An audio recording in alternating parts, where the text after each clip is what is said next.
Bum, bum, bum. Bum, bum, bum. Bum, bum, bum, bum. Hey, everybody, come on in here. Happy Monday. It's time for Coffee with Scott Adams, and you're in luck because you came to the right place. It's another wonderful day, and the only thing that could make it better is a simultaneous sip. I think you know that. And all you need to participate is a cup or a mug or a glass of snifter, stein, chalice, tankard, thermos, flask, canteen, grail, goblet, vessel of any kind. Fill it with your favorite liquid. I like coffee. And join me now for the unparalleled pleasure, the dopamine hit of the day, the thing that makes everything better, the simultaneous sip. Go. Oh, oh. I feel all of my pleasure circuits firing up. So let's talk about some stuff. Let's talk about Tulsi versus Hillary Clinton, their war of words. This is working out really well for both of them, wouldn't you say? So Tulsi Gabbard gets a whole bunch of attention because Hillary Clinton says she's a Russian asset. So suddenly Tulsi gets tons of attention. She gets to go hard against Clinton. That's always popular, at least with some of the public. And I think it works really well for Tulsi, but it's also working really well for Clinton. Because Hillary is just trying to stay in the headlines, sell some books, keep her speaking fees up, stay relevant. And I think the funniest thing about this story is that Clinton used Trump's style of hyperbole against him, in this case against Tulsi, but I guess indirectly it might be against Trump somehow. And I thought to myself, well, there are a few things, I'm never the one who's completely negative about Hillary Clinton, because she has some strong characteristics. I mean, she has a lot of game, and I don't think you can diminish that. And she's doing it again here. Because, when you watch the clips of her talking about, any of this, anybody being a Russian asset, to me it's obvious that she doesn't believe that in a literal sense. She's saying it because she knows saying that will get her all kinds of attention. And it's sort of very Trump-like hyperbole. I think what she means is that there are some candidates that Russia prefers, and maybe they'll send out some trolls to support them, which is very different from being a Russian puppet or Russian asset. It might just mean that Russia prefers some candidates over others, and even that's unconfirmed. So good play, Hillary Clinton, for getting people all worked up about something that clearly you don't mean seriously. But she stayed in the headlines, so that worked. There's a fun little story about apparently Mitt Romney has a fake Twitter account in which he goes by the name Pierre Delecto, which is apparently Spanish for delicious Peter. Make of that what you will. Delicious Peter. Okay. Now, there's no real story there because I think celebrities certainly are, it's understandable they would have secret accounts so they can monitor social media without being spotted and turning into something else. So I'm fully in favor of Mitt Romney having a private account. He's apparently admitted it. I think it's very clever that somebody tracked it down and found it. It was very clever. Let's talk about Nobel Prize winning economist Robert Schiller. Now, he's a behavioral economist. In other words, he studies not just economics, but how people's psychology drives economics. So he was famous for making some great predictions in the past. And so it's notable when he says He believes a recession may be years away due to a bullish Trump effect in the market. Now, here's the interesting part. You can't really go on TV and say good things about Trump, right? But on the other hand, you also can't make bad economic predictions and expect to stay credible as an economist. So you have this famous economist who doesn't want to make a bad prediction, but also doesn't want to directly say something positive about Trump. What do? Here's what he did. He attributes his prediction that the economy might stay strong for several years to the fact that people see Trump consuming a lot as a billionaire. They see his type of consumption, and they try to emulate it by buying things. Does that sound even a little bit credible? That's the most ridiculous thing. But it's somewhat transparently ridiculous to the point where it almost seems honest. Because to me, it seems so obvious that what he's really saying is that Trump is good for the psychology of the market. But again, if you're a famous economist, you want to sell books, you want to be invited places, you want to stay credible, you can't say directly, folks, I'm a Nobel Prize winning behavioral economist, and I'm also famous for good predictions, and this is exactly my expertise, and I got to tell you that President Trump is really, really good at the psychology of economies. And his very, very good performance at managing our collective psychology causes people to feel good about the economy and act that way. So he can't say that, right? But he has to say something. So he says people might be copying Trump and trying to consume a lot, and that's driving the economy. I mean, isn't that a little bit funny? That, the best he could come up with is that, because that doesn't even pass the most basic sniff test. But still, it's something. It's at least a little bit of a speculative explanation about why the economy will likely stay strong. Now, this is a perfect example of what I talk about in my book, Loserthink. I have a chapter in here about how to learn at least some of the easy stuff that an economist knows. And I just gave you an example. Economists know that economies run on psychology. How many people in the general public understand that the economy is driven almost entirely by psychology? Unless there's some kind of a shock, like a war or a shortage of something important, but we don't have any of that going on right now.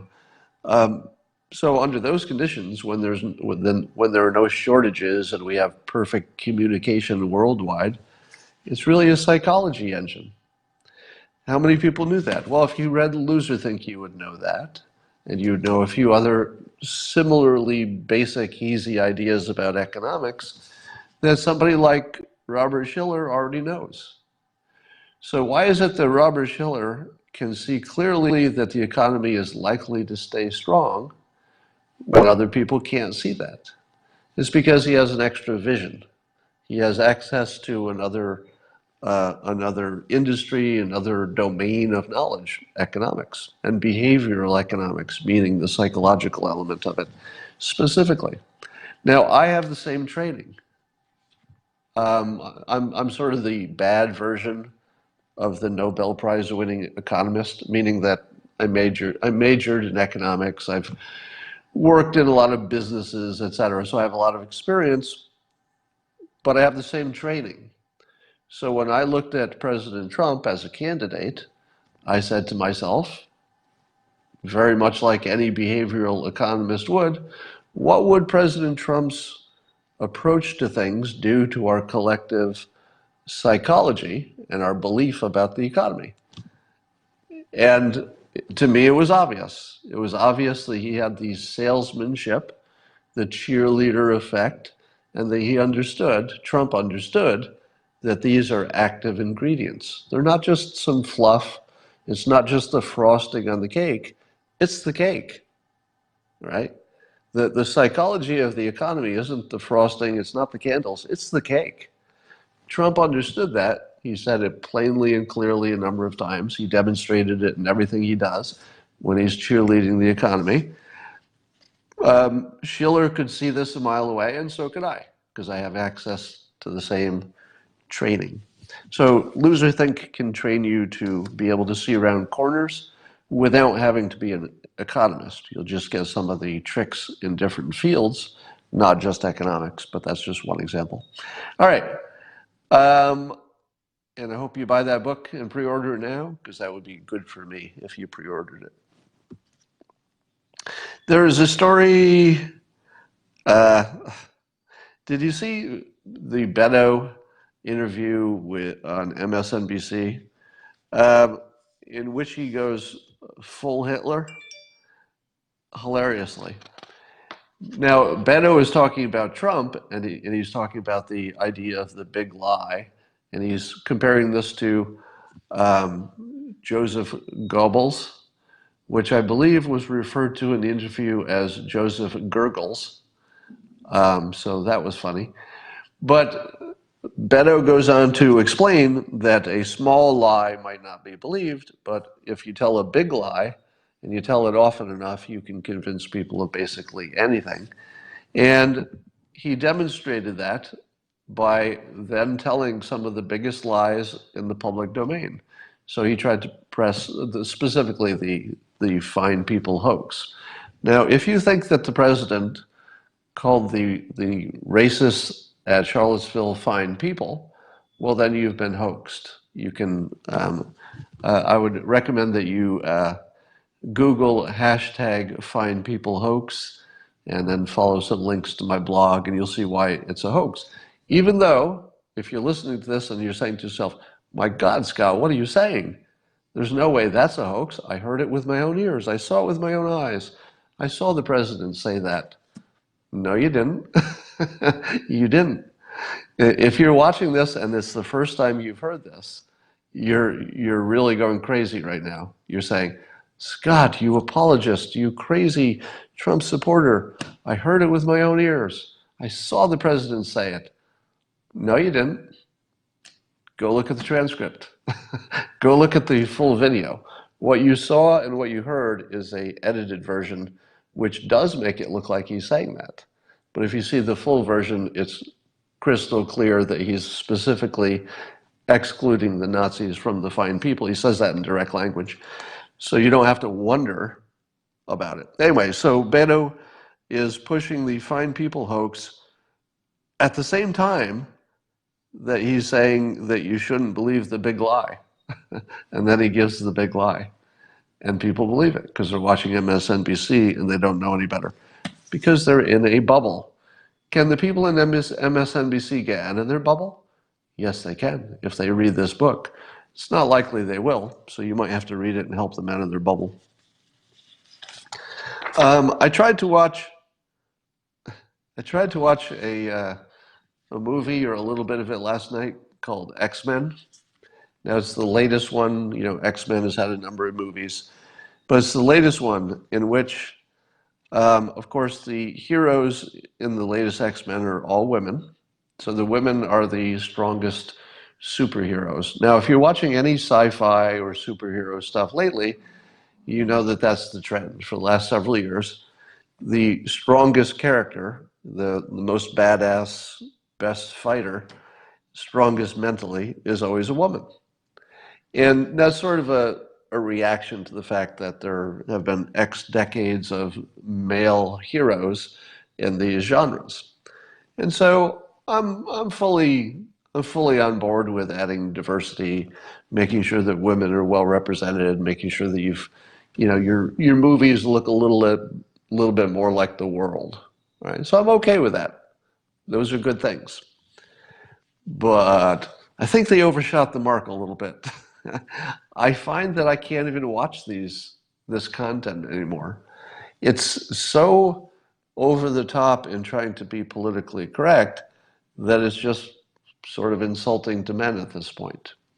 Now, maybe women felt the same way when they were all male-dominated roles. They may have felt exactly the same way. and that's not good. But X-Men is unwatchable because they just added this political element of women are better than men, and I just can't watch a lot of it. I just can't watch a lot of it. I'm fully okay having some movies with female stars and throw in any kind of ethnicity you want. That's great. Um, but they don't all have to be that, do they? They don't all have to be women are awesome and men are idiots, do they? I mean, we have enough car commercials for that. Try watching a car insurance commercial. You'll poke your eyes out. All right, that's enough of that. Let's talk about Pete Buttigieg. Pete Buttigieg is outperforming and impressing the country, but he's impressing me, and I want to call out a few things that he's doing right. Number one, my big complaint with him early on is that he looked too young. He has such a youthful, just look, because he just looks like a young guy. And I thought that was working against him, because when you're picking a president, you need a little bit of seasoning. But I think the campaign process is aging him. Because the last time I saw him, at the debate, I did not have the feelings that I had the first number of times I saw him, which is, he looks a little too young, needs some seasoning. Somehow, and I don't know exactly how, it could be just the pressure of campaigning, it could be just because he's smart and he's changing his demeanor a little bit. I don't know exactly what it is, but he's not registering as too young anymore. Is anybody else having that feeling? That he went from, oh, clearly too young and inexperienced, to somehow he's moving that dial, and I didn't think he could, because my just subjective opinion is maybe I'm just getting used to him, but he doesn't look too young anymore. Is anybody seeing that besides me? That something's different? I don't know. Somebody's saying here that it's makeup. Maybe, but I don't know how that would work. Here are the other things I love about Pete Buttigieg. He's a gay guy running for president without saying, vote for me because I'm gay. That was also what President Obama did so brilliantly. President Obama never said, vote for me because I'm black. And people loved that. People said, oh, okay, I actually will vote for you, at least in partly because I'd like to even up things in the country. And maybe I will value the fact that you're black. I'll make that a variable. But Obama allowed people to think they were doing that on their own. In other words, he didn't ask you to elect the first black president. Had he asked people to elect the first black president, I think people would have said, I'm not about that. No, thank you. Run on your qualities and just be black, and then I'll vote for you.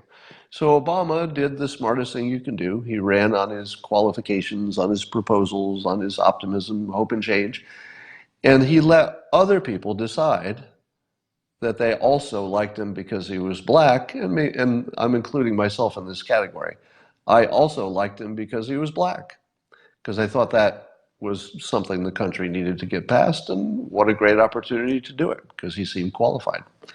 So Buttigieg is making the same play. It's so easily he could have made the Hillary Clinton mistake. He could have said, vote for me because I'm a woman. That's what Hillary did. And he's not making that mistake. And sometimes you don't notice how well somebody's performing until you ask yourself, wait a minute, other people are making this mistake. How's he avoiding it? Well, he's smarter. He's playing it better. Is Elizabeth Warren avoiding that mistake? No, she's not. Elizabeth Warren is very much making her gender part of the decision. What do you think every man in America says about that? Every man in America, privately and to themselves, says some version like this. I like the idea of electing a woman for president eventually. Someday I would like to see a woman president. I think most men are saying that. Not 100% for anything, but I think most men are saying to themselves, absolutely. Let's get past that. Let's have a female president, Republican or Democrat, someday. We're ready. Everybody's ready. Whether it's this time or next time, we're all ready. But what we don't want to be told is to vote for her gender. If you're male and you hear that, and that's essentially what Warren is saying, it's essentially what some of the others are saying, and it's essentially what Clinton said. As soon as you hear that, you can't really vote for her anymore. It takes it off the table. And this is just my opinion. I think others would agree with it. As soon as you're pushing that as your part of your qualification, you're not qualified. So Buttigieg is doing it right by not making his gayness part of his qualifications, not asking anybody to vote for him because of it. That's the right way to play it. It makes me say, oh yeah, I'd love to have a gay president. I've said this before. I would literally love having a gay president. Whether it's him or somebody else, whether it's now or later, just in general. It'd be a nice thing to push through. But here's the other thing I love about Buttigieg. I don't know if you saw this, but he's having a money raising event in which you can, if you donate money, you get your name gets put in a hat to maybe go to a Broadway play of Hamilton with Pete Buttigieg's husband. Is it Chastain or Chastain? I don't know how to pronounce his name. Chastain? I think that's it. Now, here's what I love about that. Everything. I love everything about that. Now, some of you are going to say, I would not want to do that. But I got to say, as soon as I saw that, I almost donated money to Buttigieg. I'm not even kidding. I almost donated money because I thought to myself, I would love to go see Hamilton with Christina and Pete Buttigieg's husband. I can't think of a more fun thing to do. That would be totally a great night. And I literally paused and said, I could give a little bit of money to Buttigieg. It wouldn't change the result, but maybe I could get to go see Hamilton with Chastain and Chastain or Chastain. I don't know. Now, if you've seen Buttigieg's husband, Chastain or Chastain, somebody needs to tell me how to pronounce that. You know that he's an interesting character, and I kind of like him. I mean, I just kind of like his act because both Buttigieg and his husband are not trying to be anything except who they are. They seem so completely genuine that it's hard not to like genuine. And I think that Obama and Buttigieg are finding the secret, and I would say I'm going to throw in Tulsi too. Have you noticed that Tulsi is popular among Republicans, which seems unusual? I think that all three of them register as honest. And I think that goes a long way with conservatives and Republicans. Republicans can take a lot if you're completely honest. Am I right? Republicans will put up with a lot of different opinions, a lot of different lifestyles, a lot of different everything, as long as you're completely honest about it. At which point conservatives go, all right, well, it's not my choice, but I got to respect that. Always respect honesty. So I think Buttigieg is doing that right. All right, let's talk about something else. Let's talk about Lindsey Graham seems to be coming around on this whole situation with the Kurds. And he actually said this. This is Lindsey Graham on Maria Bartiromo's show. He said, quote, I am increasingly optimistic that we can have some historic solutions in Syria that have eluded us for years if we play our cards right. So Lindsey Graham went from, my God, this was the biggest mistake in the world, I oppose this with all of my might, to, I'm starting to feel like this might be one of the best things ever. Now, you can't really trust anybody in the political domain in a political season, but I think you have to admit that Lindsey Graham has demonstrated he is willing to go against the president, and really hard, when he feels that that's the right thing to do, for whatever reason. And so this turnaround is more credible than it would be had it been someone else, right? Because Graham has, I think he's earned some credibility in the sense that he's willing to be on which side of the issue he thinks is right, independent of party allegiance. But you can't be completely sure this isn't just a political change. It's hard to know. But here's the thing here's how CNN, here's how CNN characterized Lindsey Graham's recent interview. I think they're talking about the same one, the one that was on Maria Bartiromo.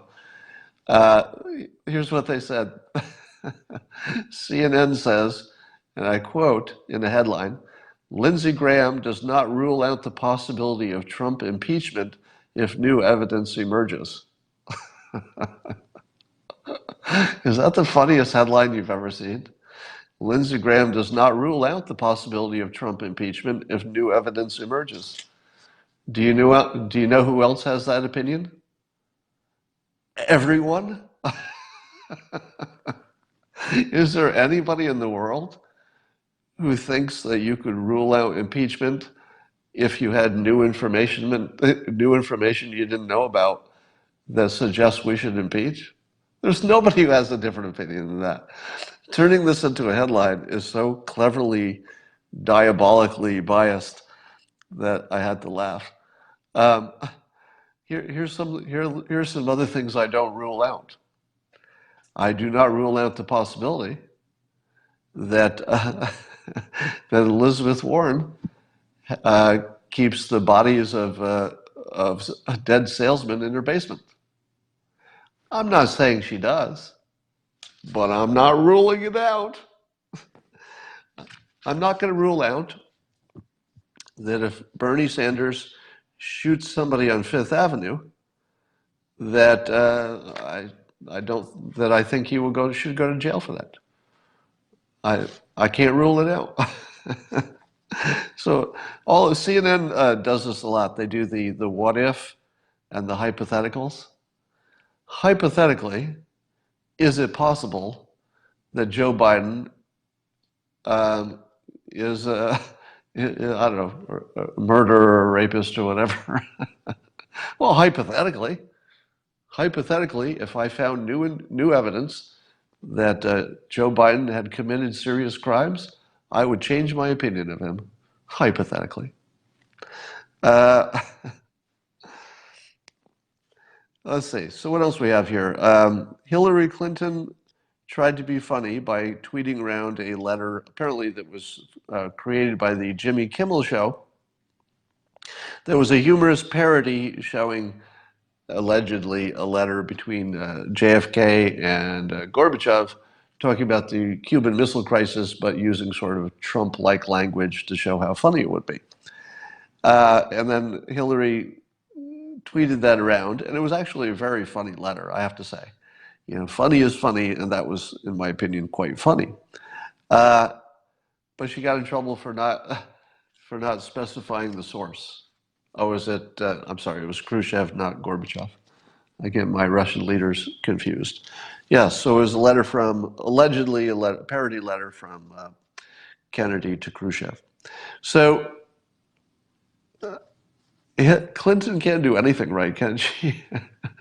She does one thing right, which is forward around something that's actually quite funny, and then she doesn't give proper attribution, so she gets in trouble.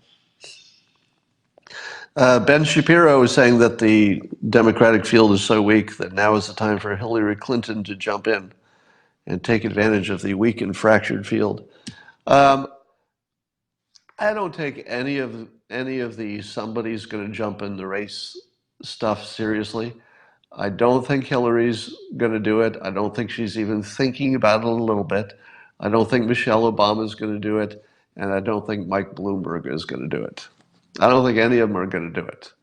Because the trouble is, if you don't have traction already, the odds of getting it at this point are not that good. So, and I also disagree that Hillary Clinton could get the nomination. I think if Clinton jumped in, she would just be absolutely eviscerated by the Democrats. Forget about the Republicans. The Republicans would be all for it. Let's talk some more about the Kurds. There's a Kurdish military leader who says that there's ethnic cleansing going on, that the Turks are involved in ethnic cleansing. To which I say, is that his first day in the Middle East? Is there anything happening in the Middle East that's not ethnic cleansing? If you were a Jewish person, can you go live in Saudi Arabia? If you belong to ISIS, are you allowed to become a resident of Israel? Isn't the entire region just one big exercise in ethnic cleansing? Now, the ethnic cleansing in this context doesn't mean killing. It means relocating and not allowing certain people in certain places. Well, that's exactly what's happening. The entire point of a safe zone, the entire point of everything that's going on over there is ethnic cleansing. And indeed, I don't think there's anybody over there who thinks all the ethnicities should stay together because it's just going to be war. The whole point of a safe zone is that all the smart people in the area said, all right, we give up. It just turns out we can't all live together. We're going to have to do some ethnic cleansing. I think people would ethnically cleanse themselves over there. It's like, oh yeah, I don't want to be in that group. I might get killed. So I think I'll ethnically cleanse myself and go hang out with my own people. So the claim of ethnic cleansing is both 100% true and 100% irrelevant because there's nothing but ethnic cleansing happening anywhere in the Middle East. That's all they do. They don't do anything but ethnic cleansing. If you see people walking around, they're probably doing some ethnic cleansing. You see them wake up in the morning, they probably say to themselves, what can I do today to ethnically cleanse my town a little bit? So that has to be seen in context. Now, the military leader, his name is Muslim, I believe. He says that there are more than 500 civilian casualties so far. All right, so it's the head of the Kurds military, says there are more than 500 civilian casualties, so he makes them civilians. What do you make of that estimate? Number one, he's the head of the military for the Kurds. So whatever number he gives for how many people have been killed on his side, you got to assume it's high, right? Because he's not going to be a very good military leader if he lowballs the estimate of people who are being ethnically cleansed and killed and wounded. So of course he's going to round it up a little bit. But he also says casualties. So a casualty includes wounded plus killed. How many do you think of the 500 were killed? Generally speaking, if you saw that 500 people were casualties, what ratio would you back that up to the number of people who were killed, the fatalities? If you took that as a true number, 500 people got at least wounded, what does that imply about the number killed? 10? Yeah, I'm seeing in the comments 10, 12, something like that. Now, here's the question. Apparently the ceasefire is sort of holding most of the time. meaning that there are some flare-ups, but the flare-ups don't seem to be turning into bigger things. They're flaring and then disappearing. If the ceasefire holds, in the sense that apparently 400,000 Kurds have been displaced, but that was the whole point. They're trying to create a zone that's safe, and the Kurds were not safe from the perspective of the Turks. The Kurds were not safe to have on their border from the perspective of the Turks. So, so here's the question I'd ask you. If you knew that the safe zone was going to work, let's say you could look into the future and say, wow, there were a lot of missteps, a lot of, there were people who got killed who shouldn't have been killed. It was very imperfect, but it's a few years in the future, and you look at it and you say, yeah, it kind of worked. I mean, it prevented a bigger war. Turkey doesn't need to kill any more people. They're happy that they have some safety on their border. The Kurds found some situation that's politically stable, working with Syria. Maybe it's not perfect, but at least it's stable. If that were to be the future, what would you say about, let's say, 12 deaths that bought that future? Would you say that if 10 or 12 people got killed in the service of creating this safe zone which kept everybody safe for a longer period, if that happened, would it be worth 10 or 12 deaths? Now, of course, every death is a tragedy, and the families of those people are never the same. So I'm certainly not going to say that for anybody, personally involved, that it was worth it, because for them it's not. All right, so let's be clear on that. The people who are victims are just victims. But in the bigger picture of war and peace, people do die. It's always a tragedy, but they do die. Would you say that it worked out maybe as well as it could have? If 10 or 12 people die, and we get these safe zones that create some stability, I think you would. I think you would say that that was worth a few deaths. Now, do you believe that we could have gotten to whatever Lindsey Graham thinks could be this potentially historic good situation? Could we have gotten there without the president saying, I'm done talking, screw it, I just made a decision, work it out? Probably not. Because if you don't say, screw it, I'm out, work it out yourselves, if you don't say that and then actually move your people out and say, look, we're out, work it out. If you want to kill each other, knock yourselves out. I don't think we could have gotten here. And I think historians are going to say the same thing, and it feels like Lindsey Graham is coming around to that point of view, that sometimes you just got to grab the box and just shake it. Because otherwise people are just entrenched in their positions and they're never going to change. He changed their positions. It might be one of the greatest things that we've ever seen from a president. Way too early to say that, right? So if you're jumping on me, if you're pouncing on me for saying, Scott, way too early, these things never work out, you're not wrong. Because this is the sort of thing that you don't really expect is going to work out too well, because just the players involved in the dynamics there. But if it did, and it's certainly sort of edging in the right direction, if it did, it could be one of the great things a president ever did. That possibility still exists with the facts that we have right now. All right. That's all I got.